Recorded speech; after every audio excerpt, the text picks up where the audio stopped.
దేవుని పరిశుద్ధ నామమునకు మహిమ కలుగును గాక. హల్లెలూయా, హల్లెలూయా. కూడి వచ్చి మీ అందరికీ కూడా నా హృదయపూర్వకమైన వందనాలు. దేవునికి స్తోత్రం. హల్లెలూయా.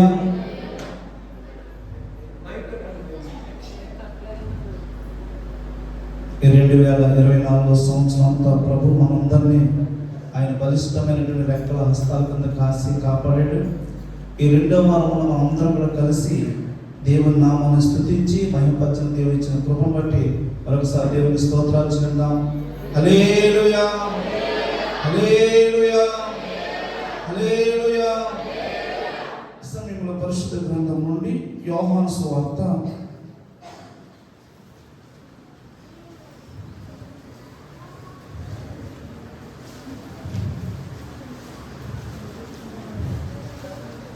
15వ అధ్యాయము 5వ వచనం చదవండి. ద్రాక్షావల్లిని నేను, తీగెల మీరు, ఎవడు నా యందు నిలిచియుండెనో, నేను ఎవని యందు నిలిచియుండెనో వాడు బహుగా ఫలించును. నాకు వేరుగా ఉండి మీరేమీ చేయలేరు. ఎవడైనను నా యందు నిలిచి ఉండిన ఎడల వాడు తీగ వలె బయట పారవేయబడి ఎండిపోవును. మనుషులు అట్టి వాటిని పోగు చేసి అగ్నిలో పారవేతురు, అవి కాలిపోవును. నా యందు మీరును, మీ యందు నా మాటను నిలిచి ఉండిన ఎడల మీకు ఏది ఇష్టమో అడుగుడి, అది మీకు అనుగ్రహింపబడును. దేవునికి స్తోత్రం. హల్లెలూయా, హల్లెలూయా. అందరూ తల వంచండి. చిన్న ప్రార్థన. కృప కలిగినటువంటి తండ్రి, దయగలిగిన దేవా, నీకు వందనాలు. ఇంతవరకు ఆత్మ సంబంధమైన పాటలు, స్తుతి ఆరాధనలో, కీర్తన భాగంలో, సాక్ష్యములో మీ నామాన్ని మీరు మహిమ తెచ్చిన రీతిని బట్టి మీకు వందనాలు. ఈ సమయంలో మీ లేఖన భాగముల నుండి కొన్ని సత్యములు నాతో, మాతో, అందరితో మాట్లాడండి. ఎన్నికలైనటువంటి వాడిని, ఎందుకు పనికిరాని వాడిని నిష్ప్రయోజకులను నేను వెనుకబెట్టి మీరు ముందుండి ఈ గుడికి ఆది నుంచి అంతల వరకు మీ పరిశుద్ధాత్మ స్వాధీనంలో జరిగించుకుని మీ నామమునకు మహిమ, ఘనత, ప్రభావాలు పొందుకొనమని యేసు నామములో నామమున తండ్రి, ఆమేన్. హల్లెలూయా, హల్లెలూయా, హల్లెలూయా. ద్రాక్షావల్లిని నేను, తీగెల మీరు, ఎవడు నా యందు నిలిచియుండునో, నేను ఎవరి యందు నిలిచియుండునో వాడు బహుగా ఫలించెను. దేవునికి స్తోత్రం. హల్లెలూయా, హల్లెలూయా, హల్లెలూయా, హల్లెలూయా. ద్రాక్షావల్లిని నేను, తీగెల మీరు. ఎవరు నా యందు నిలిచి ఉంటారో వారు బహుగా ఫలిస్తారు. మనము బహుగా ఫలించాలంటే దేవుని యందు మనం నిలిచి ఉండాలి. దేవునిలో మనం ఎలా నిలిచి ఉండాలి? దేవుని యొక్క వాక్యము మనలో నిలిచి ఉండాలట. ఎవడు నా మాటల యందు నిలిచి ఉండునో, దేవుని మాటలు ఎవరిలో నిలిచి ఉంటాయో, దేవుని యొక్క మాటలు, దేవుని యొక్క వాక్య ప్రకారంగా ఎవరైతే జీవిస్తారో వారు బహుగా ఫలిస్తారని దేవుని యొక్క లేఖనంలో రాయబడ్డది. మనం బహుగా ఫలించాలంటే దేవుని మాటలు, దేవుని యొక్క వాక్యము మన హృదయంలో ఉండాలి.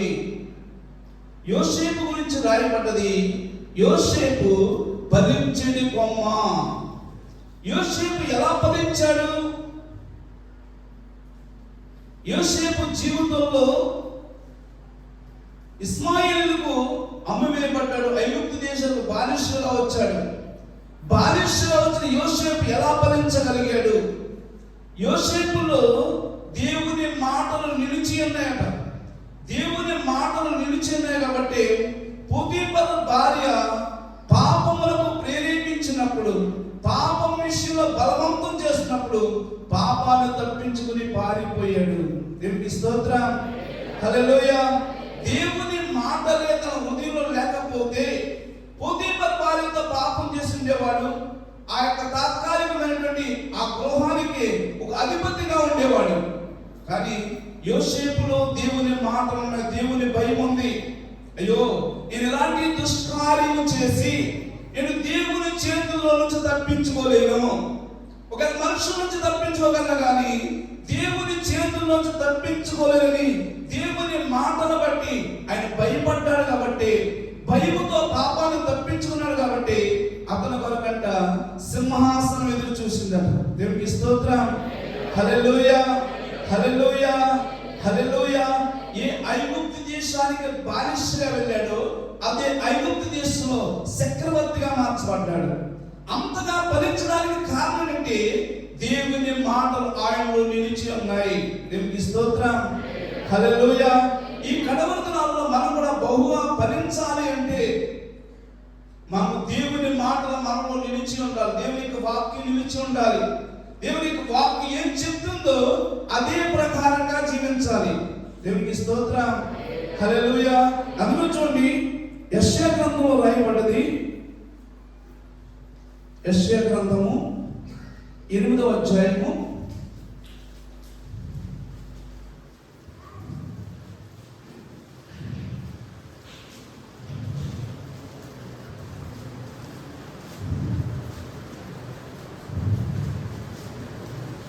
19వ వచనం చదవండి. వారు మిమ్మల్ని చూచి కన్న పిశాచి గల వారి ఎద్దుకును కిచకిచలాడు గొడుగు మంత్రజ్ఞుని ఎద్దుకును వెళ్ళి విచారణ చెప్పినప్పుడు జనులు తమ దేవుని యొద్దనే విచారింపవద్దా? సజీవుల పక్షముగా సచ్చిన వారి యొద్దకు వెళ్ళదగునా? ధర్మశాస్త్రమును ప్రమాణ వాక్యమును విచారించుడి. ఈ వాక్య ప్రకారము వారు బోధించిన యెడల వారికి అరుణోదయము కలుగదు. అట్టి వారు ఇబ్బంది పడుచు ఆకలిగొని దేశ సంచారము చేసెదరు. దేవునికి స్తోత్రం. హల్లెలూయా, హల్లెలూయా, హల్లెలూయా. దేవుని మాటలు ఏం చెప్తున్నాయి? మీకు శ్రమ కలిగినప్పుడు దేవుని యొద్ద మొదలుపెట్టండి. శ్రమ దినాలు మీరు కృంగిపోవద్దు. శ్రమ కలిగినప్పుడు దేవుని యొద్ద మీరు మొదలుపెట్టండి. దేవుని దగ్గర విచారణ చేయండి. దేవుని సొంత మీరు ప్రార్థన చేయండి. ఆ శ్రమ నుండి నేను మిమ్మల్ని తప్పిస్తాను, విడిపిస్తాను. దేవునికి స్తోత్రం. చాలా మంది దేవుని దగ్గర విచారణ చేయకుండా కన్న పిశాచము కలిగిన వారి దగ్గర, కిచకిచలాడు వారి దగ్గర విచారణ చేస్తున్నారు. దేవుని మాట వెనక మీరు బహుగా ఫలించాలంటే నా మాటలు మీ హృదయంలో ఉంచుకోండి. నా ధర్మశాస్త్రంలో ఏమైతే రాయబడి ఉందో, వాక్యం ఏమైతే తెలియపరచబడుతుందో అదే ప్రకారంగా మీరు చేయండి. దేవునికి స్తోత్రం. మనం ఎవరి దగ్గర విచారణ చేయాలంట? దేవుని దగ్గర విచారణ చేయాలంట. మన దేవుడు మన మొర ఆలకించేవాడు, మన ప్రార్థన వినేవాడు. ఆయన సజీవుడైన దేవుడు, ఆయన జీవము కలిగిన దేవుడు. ఆయన యొద్ద మనం విచారణ చేయగా మన మనవి ఆయన ఆలకిస్తాడట. దేవునికి స్తోత్రం. ఈ దీనుడు మొరపెట్టగా యెహోవా ఆలకించెను, అతనికి ఉత్తరం ఇచ్చెను. దేవునికి స్తోత్రం. మన మొర పెడితే మన మొర ఆలకిస్తాడు, మన మొరకు ఉత్తరం ఇస్తాడు. చూడండి, అమ్మ సంతానం లేని సమయంలో దేవుని సన్నిధికి వెళ్ళి దేవుని దగ్గర మొరపెట్టుకుంది. అయ్యా, నువ్వు నా గర్భాన్ని తెరవగలవు దేవుడు, నువ్వు నన్ను జ్ఞాపకం చేసుకో, నువ్వు నన్ను జ్ఞాపకం చేసుకుంటే నాకు మొదటిగా పుట్టిన బిడ్డను నీకు సమర్పిస్తాను, నీ సన్నిధికి ఇస్తాను అని సన్నిధిలో మనోదుఃఖమగలదై కన్నీరు కాచి దేవుని సన్నిధిలో ప్రార్థన చేసిందట. అన్న ప్రార్థన ఆలకించి దేవుడు సమూయేలుని కుమారుని ఇచ్చాడు. దేవునికి స్తోత్రం. హల్లెలూయా, హల్లెలూయా, హల్లెలూయా. వాక్యము సత్యము. సత్యమైన వాక్యాన్ని మనం నమ్మాలి. వాక్యం ఏం చెప్తుందో అది మనం చెయ్యాలి.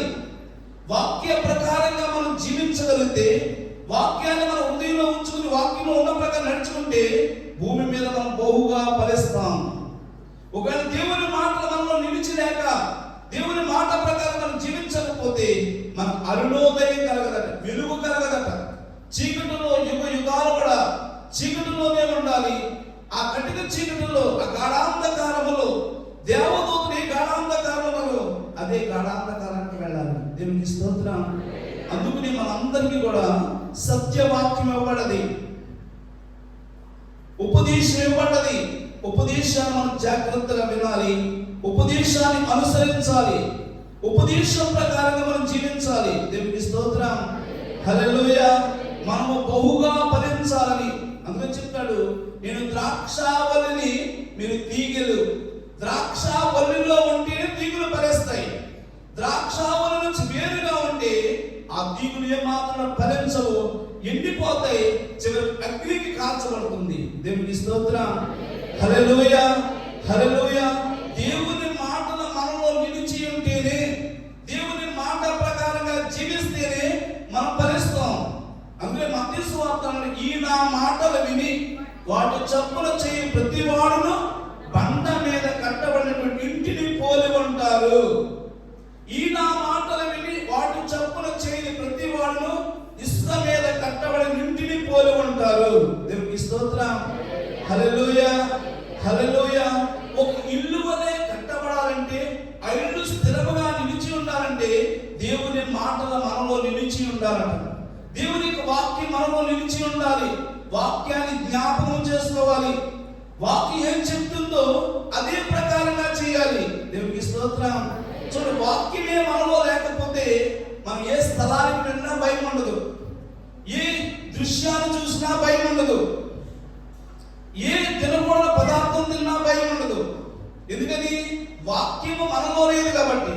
వాక్యము మనలో ఉంటే మనకు భయం కలుగుతుంది. అయ్యో, దేవుని యొక్క వాక్యం చెప్తుంది చూడకూడని దృశ్యాలు చూడకూడదని, వెళ్ళకూడని స్థలాలకు వెళ్ళకూడదని, తినకూడని పదార్థాలు తినకూడదని దేవుని యొక్క వాక్యం తెలియపరుస్తుంది కాబట్టి నేను ఆ ప్రకారంగా చేయకూడదు అనే భయం కలుగుతుంది. దేవునికి స్తోత్రం.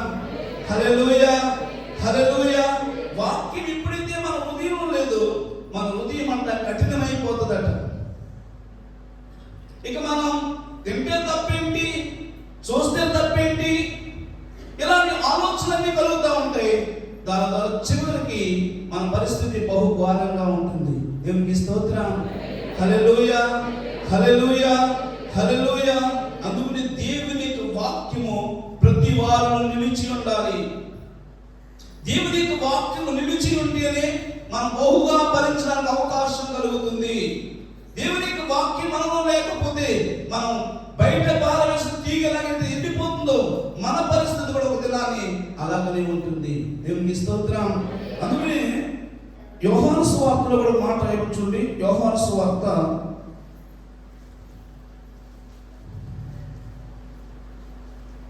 3వ అధ్యాయము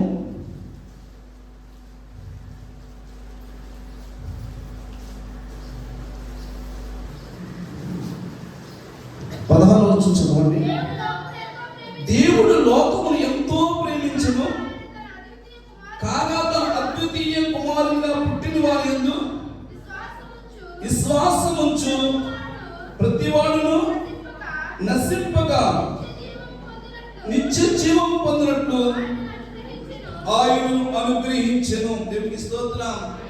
ఆయన అద్వితీయ కుమారునిగా పుట్టిన వారి యందు విశ్వాసం ఉంచాలట. దేవునికి స్తోత్రం. దేవునికి వాక్యం చెప్తే విశ్వాసం ఉంచండి. విశ్వాసము లేకుండా దేవునికి ఇష్టలై ఉండడం అసాధ్యం అంట. సో ఎబ్రీ రాసిన పత్రికలో మాట ఉంటుంది,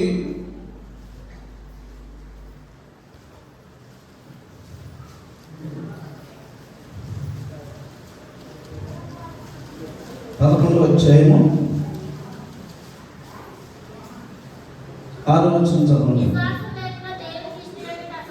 విశ్వాసము లేకుండా దేవునికి ఇష్టడై ఉండడం అసాధ్యము. దేవుని యొద్దకు వచ్చేవాడు ఆయన ఉన్నాడని, తన వెతుకు వారికి ఫలము దయచేవాడని నమ్మవలెను కదా.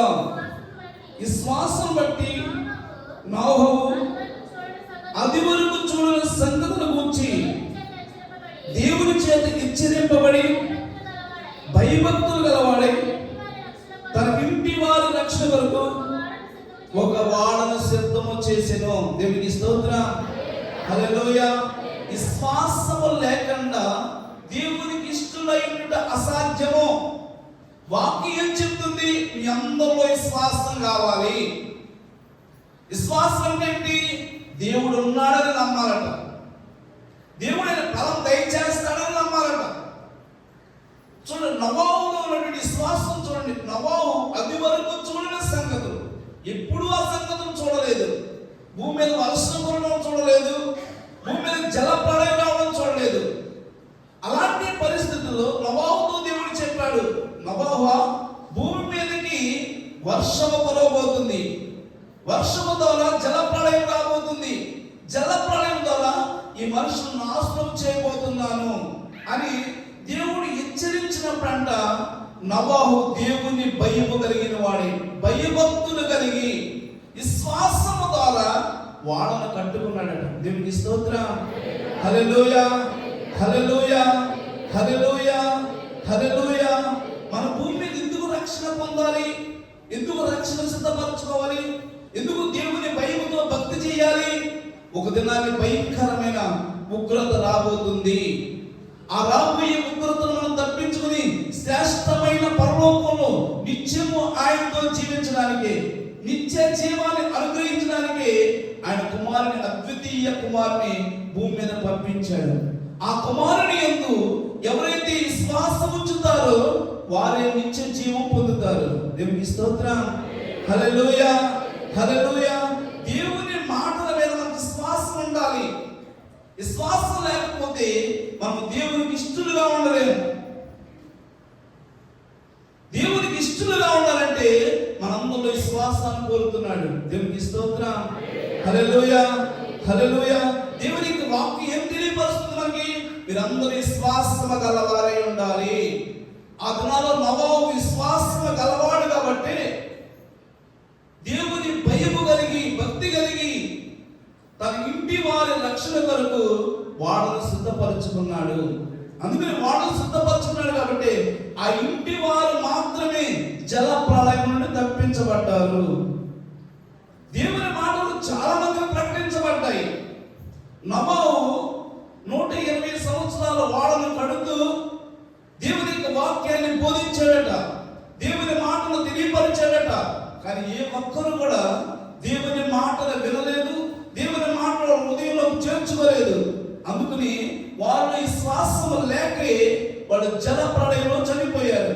విశ్వాసము కలిగిన నోవాహు కుటుంబం ఒకటి కాపాడబడింది. దేవునికి స్తోత్రం.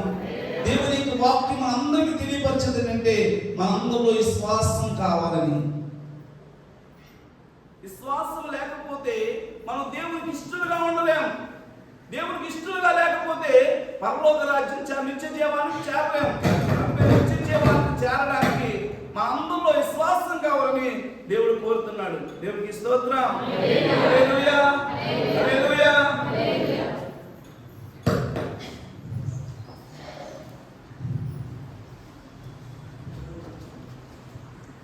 హల్లెలూయా.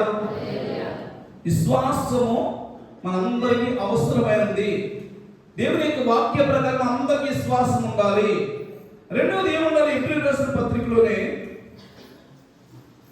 12వ అధ్యాయం 14వ వచనం చదవండి. అందరితో సమాధానము పరిశుద్ధత కలిగినట్టుకు ప్రయత్నించుడి, పరిశుద్ధత లేకుండా ఎవడను ప్రభువును చూడడు. దేవునికి స్తోత్రం. హల్లెలూయా, హల్లెలూయా. రెండవది దేవునికి వాక్యం ఏం తెలియపరుస్తుంది? పరిశుద్ధత కావాలి. పరిశుద్ధత లేకుండా ప్రభువుని చూడలేము. పరిశుద్ధత లేకుండా ప్రభు రాజ్యంలో ప్రవేశించలేము.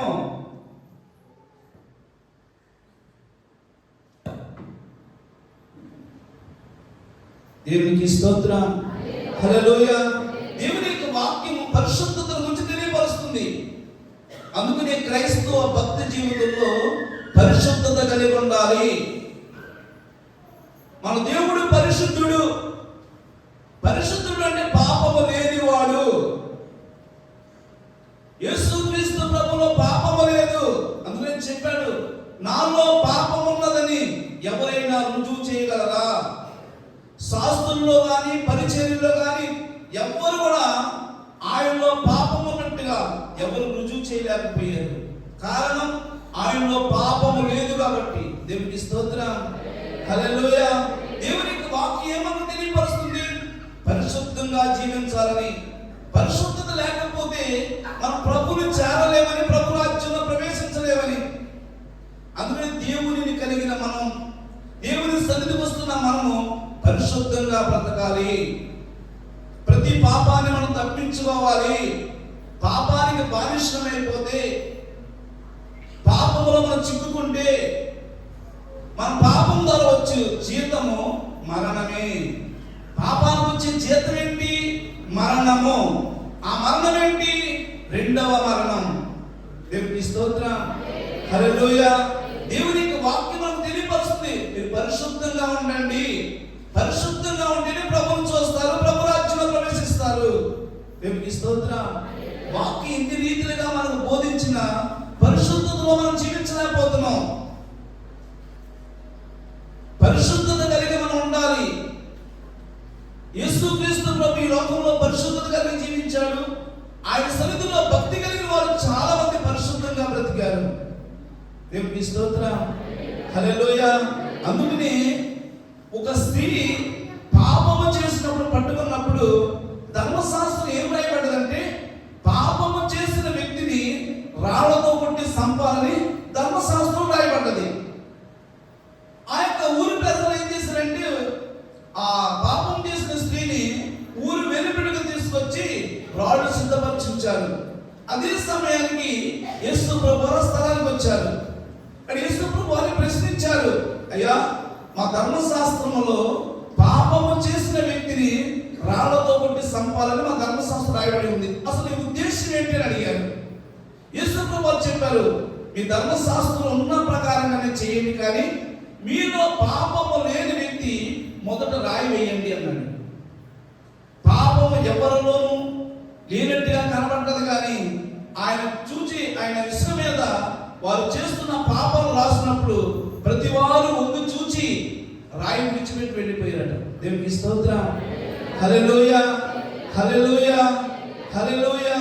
అప్పుడు అడిగాడు, అమ్మా నేను ఎవరు శిక్షించలేదంటే, అయ్యా నన్ను ఎవరు శిక్షించలేదన్నాడు. నేను కూడా నిన్ను శిక్షించను, ఇక మీదట నువ్వు పాపము చేయొద్దు. ఇక ఆ స్త్రీ అంట ఇక ఎన్నడూ పాపం చేయలేదట. ఎందుకని? దేవుడు చెప్పాడు, ఇక పాపము చేయొద్దు, ఇక మీద ఎన్నడూ పాపము చేయకూడదు. దేవునికి స్తోత్రం, హల్లెలూయా. అంటే పరిశుద్ధత లేకుండా మనం ప్రభువుని చేరలేం, ప్రభు రాజ్యంలో ప్రవేశించలేము. అందుకని మన భక్తి జీవితంలో పరిశుద్ధతను మనం కోల్పోకూడదు, పరిశుద్ధతను విడిచిపెట్టకూడదు. వాక్యం ఏం చెప్తుంది, ఎలా పరిశుద్ధంగా జీవించమని చెప్తుందో అదే పరిశుద్ధంగా జీవించాలి. దేవునికి స్తోత్రం, హల్లెలూయా, హల్లెలూయా, హల్లెలూయా, హల్లెలూయా. యాకోబు పత్రిక 2వ అధ్యాయము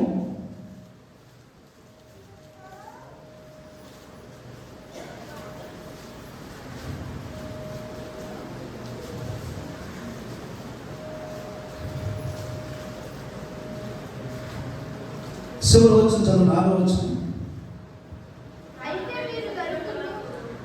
2వ అధ్యాయం 26వ వచనం, చివరి వచనం.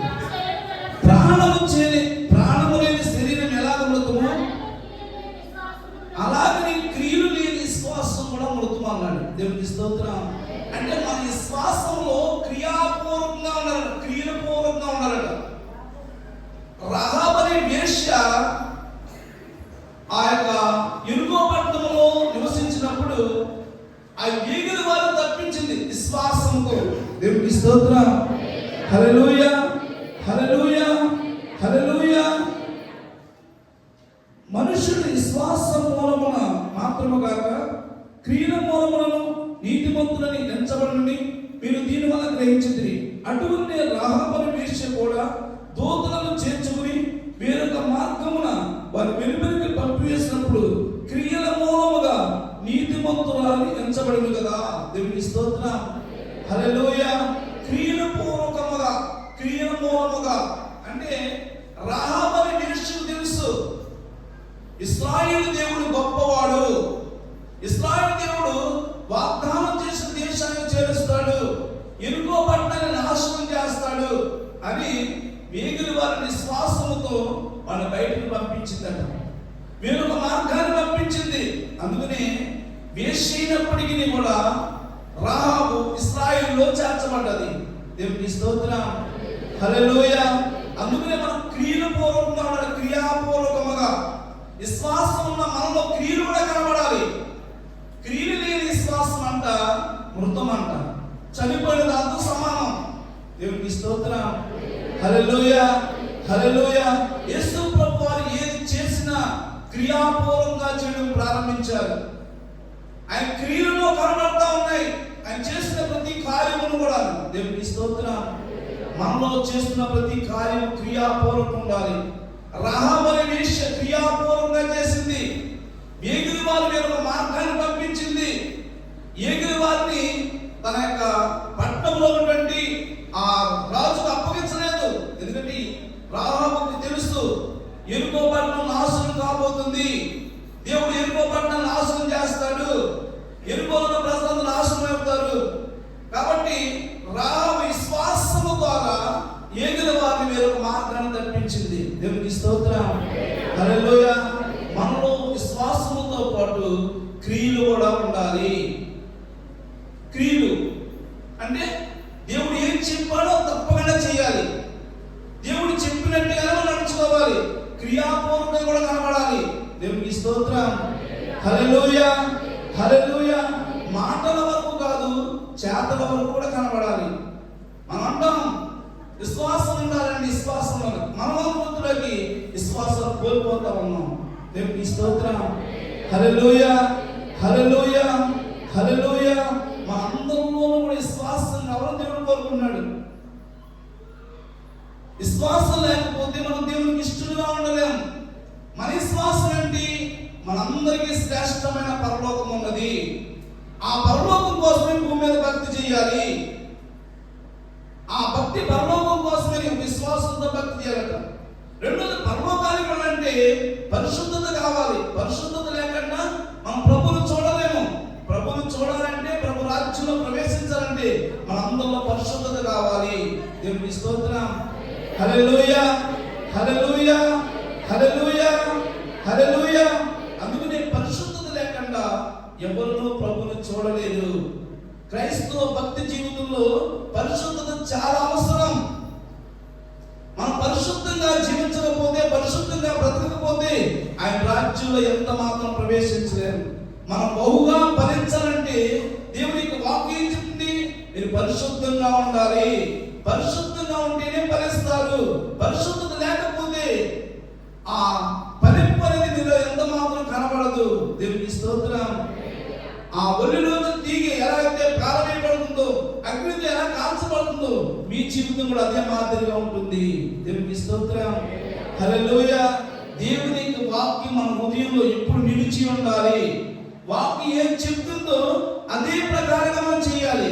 వాక్యం ఎలా జీవించమని చెప్తుందో అదే ప్రకారంగా జీవించాలి. వాక్యం చెప్పేది వేరు, మనం జీవించే విధానం వేరుగా ఉండకూడదు.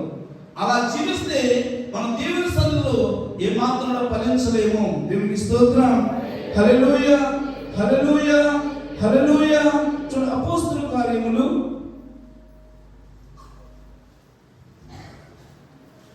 4వ అధ్యాయము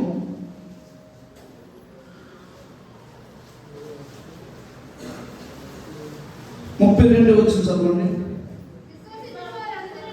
విశ్వసించిన వారందరూ ఏక హృదయమును ఏకాత్మీయ గలవారై ఉండిరి. ఎవడనూ తనకు కలిగిన వాటిలో ఏది తనదని అనుకోలేదు. వారికి కలిగినదంతయు వారికి సమిష్టిగా ఉండెను. దేవునికి స్తోత్రం. విశ్వసించిన వారందరిలో కూడా ఏకాత్మ ఏక హృదయం ఉండాలట. దేవునికి స్తోత్రం, హల్లెలూయా, హల్లెలూయా. విశ్వసిస్తున్న మన అందరిలో ఏకాత్మ ఉండాలి. ఎక్కడ ఏకాత్మ ఏక హృదయం ఉంటుందో అక్కడ దేవుని కార్యాలు జరుగుతాయి. దేవుని కార్యాలు జరగడానికి విశ్వాసం ఉన్న మన అందరిలో కూడా ఏకాత్మ అవసరము. దేవునికి స్తోత్రం. హల్లెలూయా. ఆది అపోస్తుల కాలంలో అందరూ ఏకాత్మ కలిగి ఏక మనస్సు కలిగి వారు దేవుణ్ణి ప్రార్థించినట్టుగా కనబడుతుంది. అందుకని వారి మధ్యలో దేవుడు బలమైన కార్యాలు చేశాడు. బలమైన కార్యాలు చేయడానికి కారణం విశ్వసించిన వారందరిలో కూడా ఏకాత్మ, ఏక హృదయం, ఏక మనస్సు కలిగి ఉండాలి. విభిన్న మనస్సులు ఏమాత్రం ఉండకూడదు. మనందరి మనస్సు ఒక్క మనిషి ఉండాలి. దేవునికి స్తోత్రం. హల్లెలూయా, హల్లెలూయా, హల్లెలూయా. మన విశ్వాసం ఉంచుతాం కానీ అందరూ ఏక మనస్సు లేకపోతుంది. ఏక మనస్సు కావాలి దేవుడు కోరుకుంటాడు. ఒకే మనస్సు కావాలి. అందరి మనస్సు ఒకే మనసు ఉండాలి. అందుకని ఆ దినాల్లో ఏక మనస్సు కలిగి ఉన్నారు కాబట్టి వారి ఆస్తులన్నీ అమ్మి అపోస్తుల పాదాల దగ్గర పెట్టారు. దేవునికి స్తోత్రం. హల్లెలూయా, హల్లెలూయా. ఈ కడవరి దినాల్లో మనందరిలో కూడా దేవుడు కోరుకునేది ఏకాత్మ, ఏక మనస్సు, ఏక హృదయం. అందరిలో ఒకే హృదయం కలిగి ఉండాలి, ఒకే మనస్సు కలిగి ఉండాలి, ఒకే ఆత్మ కలిగి ఉండాలి. దేవునికి స్తోత్రం. దేవుడు కోరుకున్నట్టుగానే మనందరం ఏకాత్మ కలిగి ఉండాలి. మనందరి మనసు ఒక్క మనసు అయి ఉండాలి. దేవుడు కోరుకునేది అదే. ఆ దినాల్లో అలా ఉన్నారు కాబట్టి దేవుడు బలమైన కార్యాలు వారి మధ్యలో జరగడం ప్రారంభించాయి. అందుకని మన మధ్యలో కూడా దేవుడు కార్యాలు చేయాలంటే దేవునికి వాక్యం చెప్తుంది, మీరందరూ ఏక మనస్సు కలిగి ఉండండి, ఏకాత్మ కలిగి ఉండండి. దేవునికి వాక్యం తెలియపరుస్తుంది. విశ్వసించిన వారందరూ, మనందరి విశ్వాసం ఏంటి? మనందరం పరలోకంలో ఉంటామని, ఒకే రాజ్యంలో నివసిస్తామని, ఒకే రాజ్యంలో బ్రతుకుతామని. దేవునికి స్తోత్రం. హల్లెలూయా, హల్లెలూయా, హల్లెలూయా. మనందరికీ కూడా ఏకాత్మ దేవుడు అనుగ్రహించును గాక. హల్లెలూయా, హల్లెలూయా, హల్లెలూయా, హల్లెలూయా. దేవుని ఏకాత్మ, ఏక హృదయం, ఏక మనసు ఉండాలని దేవునికి లేఖనంలో రాయబడ్డది. దేవుని మాటల పట్ల అందరూ కూడా ఏక మనసు కలవాలే ఉండాలి. విభిన్న మనసు ఉన్న చోట దేవుని కార్యాలు చూడలేము. మనందరూ ఏక మనసు, ఏ కార్యం చేసినా, ఏ పని చేసినా ఏక మనసుతోనే చేయాలి. ఇది దేవుని పనిని చేయాలి, ఇది దేవుని కార్యం జరిగించాలి. అలా ఎప్పుడైతే మనం జరిగించగలుగుతామో అక్కడ బలమైన కార్యాలు జరుగుతాయి. దేవునికి స్తోత్రం. హల్లెలూయా, హల్లెలూయా. చూడండి, మొదటి యోహాను పత్రిక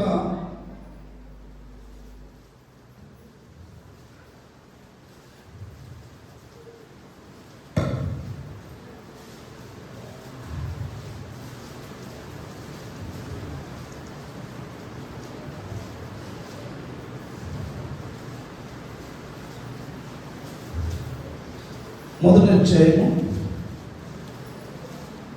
5వ వచనం చదవండి. మేము ఆయన వలన విని మీకు ప్రకటించు వర్తమానం ఏమనగా, దేవుడు వెలుగై ఉన్నాడు, ఆయన యందు చీకటి ఎంత మాత్రము లేదు, ఆయనతో కూడా సహవాసం గలవారని చెప్పుకొని చీకటిలో నడుచుకునేలా మనం అబద్ధమాడుచు సత్యమును జరుపుకుందామని. అయితే ఆయన వెలుగులో ఉన్న ప్రకారం మనము వెలుగులో నడిచినట్లా మనం అన్యోన్య సహవాసం గలవారమై ఉందుము. దేవునికి స్తోత్రం. హల్లెలూయా. దేవునితో మన సహవాసం కలిగి ఉండాలి అంటే దేవుడు లోకమునకు వెలుగై ఉన్నాడు, ఆయనలో చీకటి ఎంత మాత్రము లేదు. వెలుగు అనగా పరిశుద్ధతకు సాదృశ్యంగా కనబడుతుంది, చీకటి అనగా పాపానికి సాదృశ్యంగా కనబడుతుంది. దేవునికి స్తోత్రం. హల్లెలూయా. ఆయన లోకమునకు వెలుగై ఉన్నాడు, ఆయన పరిశుద్ధుడై ఉన్నాడు. మనం ఆయనతో సహవాసం చేస్తున్న మనము చీకటిలో ఎంత మాత్రం ఉండకూడదట. ఆయనతో సహవాసం కలిగి ఉండాలంటే ఆయన ఎలాగైతే వెలుగై ఉన్నాడో మనం కూడా వెలుగులో నడుచుకోవాలి. వెలుగులో నడుచుకున్న వారు మాత్రమే అన్యోన్య సహవాసం గలవారమై ఉంటాం. దేవునికి స్తోత్రం. హల్లెలూయా. దేవునితో మనం సహవాసం చేయాలంటే, దేవునితో కలిసి మనం జీవించాలంటే దేవుడు లోకమునకు వెలుగై ఉన్నాడు, ఆయనలో ఎంత మాత్రము చీకటి అనేది లేదు. దేవునికి స్తోత్రం. హల్లెలూయా. మనం ఆయన కలిగి ఉంటున్నాం, చీకటిలోనే జీవిస్తున్నాం, ఇంకా పాపంలోనే జీవిస్తున్నాం. ఆయనతో సహవాసం చేయాలంటే, ఆయనతో నిత్యము జీవించాలంటే ఆయన ఏ రీతిగా లోకములకు వెలుగై ఉన్నాడో అదే వెలుగులో మనం నడుచుకోవాలి. దేవుని స్తోత్రం. ఆయన కలిగి కూడా మనం చీకటిలో నడిస్తే ఆయనతో మనకు సహవాసం ఎంత మాత్రం ఉండదట. దేవుడితో సహవాసం ఉండాలి అంటే, దేవుడితో నిత్యము జీవించాలంటే ఆయన లోకమునకు వెలుగై ఉన్నాడు. ఆయనలో ఎంత మాత్రము చీకటి అనేది లేదు. చీకటి అనగా పాపం అనేది లేదు. మన పాప సంబంధమైన కార్యములతో సహవాసం చేస్తే, పాపముతో మనం బ్రతికితే ఆయనతో మనకు ఎంత మాత్రం సహవాసం అనేది ఉండదు. దేవునికి స్తోత్రం. హల్లెలూయా. దేవుడితో సహవాసం చేయాలంటే మనలో పరిశుద్ధత కావాలి. దేవుడితో సహవాసం చేయాలంటే మనలో విశ్వాసం కావాలి. దేవునికి స్తోత్రం. హల్లెలూయా, హల్లెలూయా. దేవుడితో సహవాసం చేయాలంటే మనలో క్రియాపూర్వకంగా ఉండాలి. దేవుడితో మనం సహవాసం చేయాలంటే మన అందరిలో ఏక మనస్సు, ఏకాత్మ ఉండాలి. దేవునికి స్తోత్రం. దేవుడితో సహవాసం చేస్తున్న మనలో ఎంత మాత్రము చీకటి అనేది ఏ మాత్రం ఉండకూడదు. యోబు దేవుడితో సహవాసం చేశాడట. దేవుడితో సహవాసం చేశాడు కాబట్టి యోబుకి మేలు కలిగిందట. అలాగని నెమ్మదిని కూడా పొందుకున్నాడట. దేవునికి స్తోత్రం. హల్లెలూయా. యోబు దేవుడితో సహవాసం చేశాడు. ఎంతమంది అన్యజనులు వచ్చినా, ఎంతమంది స్నేహితులు వచ్చినా, దేవుడిని దూషించే మాటలు పలికినా యోబు మాత్రం నోటి మాట ద్వారా కూడా పాపం చేయలేదట. దేవునికి స్తోత్రం. హల్లెలూయా. నోటి మాట ద్వారా పాపం చేయకపోవడానికి కారణం అంటే యోబు దేవునితోనే సహవాసం చేశాడు. తన సహవాసం ఏమాత్రం కూడా చెడిపోలేదు. తన సహవాసం ఏమాత్రం పాడు చేసుకోలేదు. దేవుడితో సహవాసం చేశాడు కాబట్టి ఎన్ని పరిస్థితులు ఎదురైనా, ఎన్ని శ్రమలు కలిగినా దేవుడిలోనే నిలవగలిగాడు. దేవునికి స్తోత్రం. హల్లెలూయా, హల్లెలూయా, హల్లెలూయా, హల్లెలూయా. మనం దేవుడితో సహవాసం చేయాలి అంటే మనలో చీకటి ఎంత మాత్రం ఉండకూడదు. చీకటి ఉంటే, పాపం ఉంటే దేవుడితో మనం సహవాసంగా యుగ యుగాలు కూడా జీవించలేము. దేవునికి స్తోత్రం. హల్లెలూయా, హల్లెలూయా. చూడండి, లూసిఫర్లో గర్వం అనేది ఏర్పడ్డది. లూసిఫర్ దేవుడితో సహవాసం చేస్తూ, దేవుడిని ఆరాధిస్తూ నిత్యము ఆయన రాజ్యంలో ఉండే దూతలు ఎప్పుడైతే లూసిఫర్లో గర్వం అనేది ప్రారంభించబడదు, చీకటి అనేది ప్రారంభించబడదు, చీకటి గాఢాంధకారంలో వెళ్ళిపోయిందట. చీకటిలోకి త్రోసివేయబడిందట. దేవునికి స్తోత్రం. హల్లెలూయా, హల్లెలూయా. అందుకని దేవుని యొక్క వాక్యము మనందరిలో నిలిచి ఉండాలి. వాక్యం ఏం చెప్తుందో, ఎలా జీవించమని చెప్తుందో, ఎలా నడుచుకోమని చెప్తుందో అదే ప్రకారం నడవగలిగితేనే మనం దేవుని సందులో బహుగా ఫలించగలుగుతాం. ఆయనతో సహవాసం చేస్తూ నిత్యం ఆయనతో మనం బ్రతకగలుగుతాం. దేవునికి స్తోత్రం. అందుకే మనందరికీ వాక్యము మన హృదయంలో భద్రము చేయబడాలి. వాక్యం ఏం చెప్తుందో అదే ప్రకారంగా నడుచుకోవాలి. వాక్యాన్ని జాగ్రత్తగా వినాలి, దాని ప్రకారంగా జీవించాలి. వాక్య ప్రకారం మనం జీవించకపోతే ఒక దినాన మనకు అరుణోదయం కలగదట. ఎంత మాత్రం వెలుగును చూడలేము. చీకటిలో, కడుగు చీకటిలో యుగ యుగాలు కూడా జీవించాలి. అందుకని దేవుని యొక్క వాక్యం చెప్తుంది, ఆయనతో సహవాసం చేయండి, వెలుగులో జీవించండి. ఆ వెలుగు మనను నిత్యము జీవింపజేస్తుంది. దేవునికి స్తోత్రం. హల్లెలూయా, హల్లెలూయా. ఆ వెలుగులో జీవించడానికి తన అద్వితీయ కుమారుని ఈ భూమి మీద మనందరి కోసం పంపించాడు. ఆయన ఎందుకు మనందరం కూడా విశ్వాసం ఉంచాలి. ఆయన ఎలా పరిశుద్ధుడై ఉన్నాడో మనం కూడా పరిశుద్ధత కలిగి ఉండాలి. దేవునికి స్తోత్రం. హల్లెలూయా, హల్లెలూయా, హల్లెలూయా. మనలో క్రియాపూర్వకంగా కనబడాలి, క్రియాపూర్వకంగా చేయాలి, ఆయనతో సహవాసం చేయాలి. మనలో చీకటి ఎంత మాత్రం ఉండకూడదు. దేవునికి స్తోత్రం. అందుకే ఈ కడవల దినాలలో మనం నిత్యము ఆయనతో ఉండాలంటే, ఆయనతో నిత్యము జీవించాలంటే దేవునికి వాక్యం చెప్తుంది, విశ్వాసము గలవారిగా జీవించండి, పరిశుద్ధత కలిగి జీవించండి, దేవునితోనే సహవాసం చేయండి. దేవునికి స్తోత్రం. హల్లెలూయా. ఇలా మనం జీవించగలిగితే ఆయనతో యుగ యుగాలు కూడా ఆయన రాజ్యంలో బ్రతకగలుగుతాం. ఆ వాక్యాన్ని మనం అనుసరించకుండా, వాక్యాన్ని వెంబడించకుండా, వాక్య ప్రకారంగా జీవించకపోతే కఠిన చీకటిలో యుగ యుగాలు కూడా ఆ కాలిపోతున్న అగ్నిగుండంలో కాలిపోవాలి. ఎందుకంటే గాఢాంధకారం చీకటిలో ఆ యొక్క లూసిఫర్ దేవదూతలు కొందరు దూతలు బంధించబడ్డారు. కారణం ఆ లూసిఫర్లో గర్వం అనేది ప్రారంభించబడింది. దేవుని మాట వెనక తను తాను ఇచ్చించుకున్న కారణంగా ఆ భయంకరమైన పరిస్థితి సంభవించినట్టుగా రాయబడింది. అందుకే ఈ కడవరి దినాల్లో దేవుని మాటలు మనం జాగ్రత్తగా విని వాక్య ప్రకారం మనం జీవించినట్లయితే నిత్యమాయంతో జీవిస్తాం. అలా నిత్యమాయంతో జీవించి దేవుని రాకడ సిద్ధపడతాం. దేవుని కొద్ది మాటలతో దీవించుగాక. ఆమేన్.